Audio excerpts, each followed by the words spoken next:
The biggest challenge facing the newspaper industry is a very obvious one, but it's now come into sharp relief. It's to find a way of funding really expensive journalism and staffs, and that as paper copies decline, how can they get a fair price for their work online? A lot of people think the iPad is the savior of the future of newspapers. It could be, but it will only happen if they don't make the mistake they made before of giving away all their expensive copy for nothing. They have to find a way of getting a good revenue stream from this new source. In a way, it's a second chance for the industry, and if they don't get it right, there won't be any others. Does print have a future? I think it definitely does. I mean, I think the way future is going to be digital. At the moment, print is now, and the numbers have just gone from huge to just big.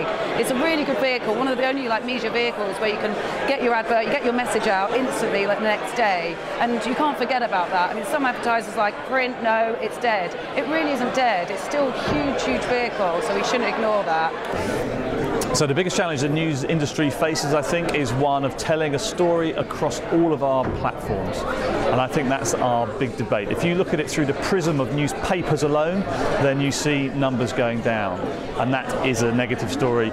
If you look at it across the 4 platforms that we all print across every day, then actually you're looking at a much more positive story, and one which we have to tell our advertisers. And that's really important, the most important, I think. So the thing that agencies need the most from news brands is we really need the cross-media metrics. Agencies are really prepared to invest in news brands across the platforms, and we really want to get our clients to do it. And we're trying really hard, but without the information to back us up, it's really difficult to get that investment through. So that's the really key thing that we need to get. We need to get all the news brands together to bring that data to us in a really easy way, so we can plan it on tools that we all use, all the Telmar tools and things like that, not just PwC data. We need that data, and then it will all come through. I think in terms of audience engagements and different platforms and elements as to whether things like tablets are saving news brands and things like that, I think the thing maybe we've missed in some of this is the idea of device appropriateness. And that's device appropriateness to the consumer, not necessarily to the content.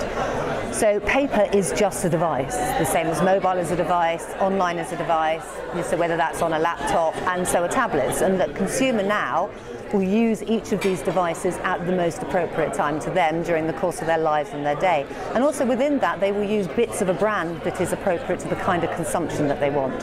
And Facebook and Twitter both feed into those. So I think sometimes we can get a little wrapped up as an industry of thinking it from the inside out, and we need to remind ourselves about the consumer and their habits and their patterns. It's a well-known fact now that they are leading us with technology.